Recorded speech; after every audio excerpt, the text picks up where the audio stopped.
Hey guys, welcome back to Snark and Spark. My name is Emily and this is my channel, and today I am doing a homework video for Magical Stitches and Daily 30 cross stitch group. So if you are in those and you are interested in a review, overview,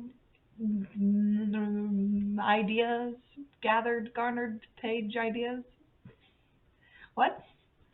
Stay tuned. So let's jump right in. We're going to dive right into the homework for Magical Stitches first. And I've got it pulled up here. Just a reminder that we are on book 4, and this is week 3, so we are at the halfway point. So week 3 is called The Search. Campers! Camp Counselor Sammy and I, not me, but Camp Counselor Harriet, have an urgent task that requires your attention. It seems that our camp director Vicky has gone off with a strange man to investigate the momentous explosion of Mount St. Helens over the weekend and has concerningly put us in charge. She has hinted that she may return sooner than expected if we find certain items throughout the camp and can present them to her upon her return. A lot has happened over the past week, and Sammy and I are justifiably concerned that our camp director has gone to investigate. The explosion of Mount St. Helens is rumored to have been caused by our Mr. Percy Jackson and his quest companion at the time. Annabeth has returned home without him, Tyson, and Grover. While we attempt a reconnaissance mission to find out further information, we require you to find one of the following items to help us bring not only Percy back safely from his misadventures, but camp director Vicky as well. So, the task for this week. Pick one of the following items and stitch 1,000 stitches on a whip that contains the item. This task is specific. We want to be able to see the item on the piece, not just have it reasoned out. So the items you can choose from are fire, a bath, chains, a garden, not just one singular plant, or a sword. So let's break these down. Fire. That could be anything from a fireplace to a candle that is lit, but it has to be a physical fire. It can't be a source of light. Torches are good, fireplaces are good, campsite things are good, candles, matches, but it has to show the actual fire. There has to be flame.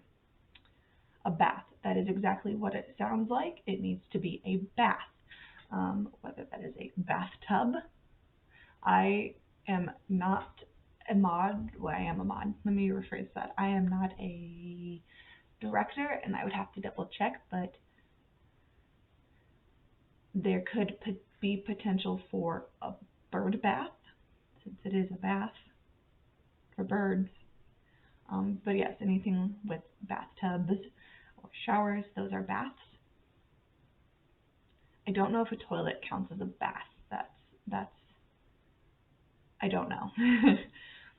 Chains, there's no getting around this, but that can be a chain link fence, or a length of chain, or chains on a swing set, a keychain. But it has to be a chain. We have a garden, which is exactly, it can't just be a singular plant that you're calling a garden. It needs to be obvious that it's a garden, whether it is a garden of flowers, a garden of vegetables, a garden of fruit, a garden of trees and vines and plants, but it needs to be a garden. And then a sword. Can't get any more self-explanatory than that. It needs to be a sword. So if you don't have a whip containing one of these items, then you can stitch 1,000 stitches on your oldest whip to help us in the search. As always, make sure you post a cover photo of the item so that we know that the item you're claiming is in there, so we can double check that. A starting photo, a final photo, and the exact number of stitches you did stitch this week, plus your explanation. That's about it. Just remember, we are doing exact stitch amounts because we are totaling every single stitch, and every single stitch counts. So that was from Camp Counselor Harriet. I will more than likely be doing my 1,000 stitches on my Australian Dragon, which is my oldest whip, because I am drawing a blank as to those items right now. I don't believe I have anything. I'm not even sure if Letters from Hogwarts has any of that on there. I don't think it has a sword. I can't think of anything that has a fire. I'm pretty sure there's no garden. So, moving on, let's talk about Daily 30. So, for homework this time, we are doing a Daily 30 celebration because Daily 30 journaling and cross stitch is celebrating 2 years of stitching challenges this week. So join us as we take a look back at some of the fun events we've had. That's exciting. So we've got 1. Daily 30 has had 145 challenge events, with the top 3 themes being TV and film, places, and food. Choose one of these themes and stitch on a whip you can relate to it and tell us what your favorite thing from that theme is. So 100 stitches, 1 hour, or 200 stitches, or 2 hours. Letters from Hogwarts, that's film, and I love working on my Harry Potter piece. But my favorite thing would probably be, right now, because it changes, I'm really loving the show Hannibal on Netflix. I'm trying to watch it before it gets taken off of Netflix, but I'm also rewatching Doctor Who and falling in love with it all over again. So, 2. Daily 30 has 7 admins. Stitch on a whip that has a floss list with 7 or less colors. Please also show a picture of the floss list in your photo. Ooh, that's tricky. Again, 100 or 200, an hour or 2 hours. 3. Cross-stitch truly is a global hobby, and this is reflected in our membership with members from all over the world. Stitch on a whip you can relate to a different country from the one you live in.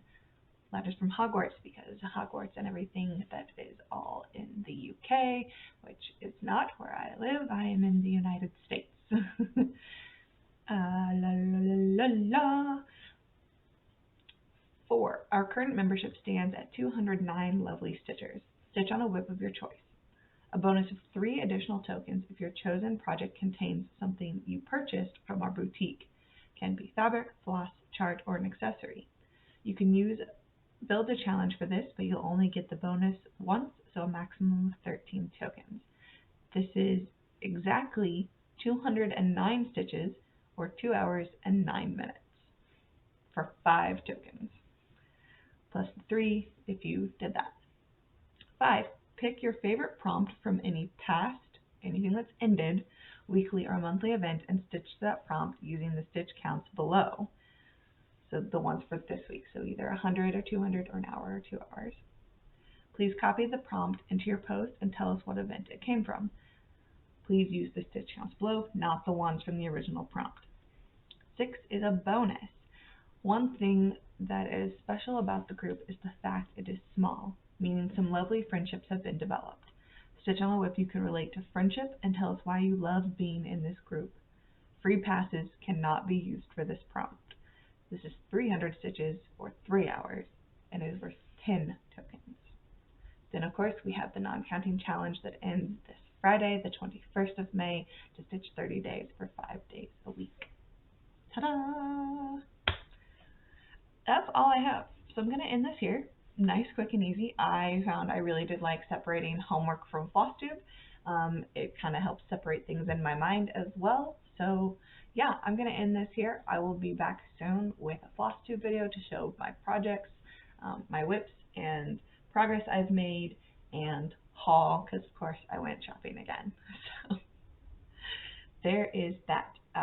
One last homework event, I wanted to talk about was the reading challenge. So like I had mentioned at the beginning, we are officially halfway through the month of May, which means if you are doing the reading challenge, you should theoretically be halfway through the reading prompts.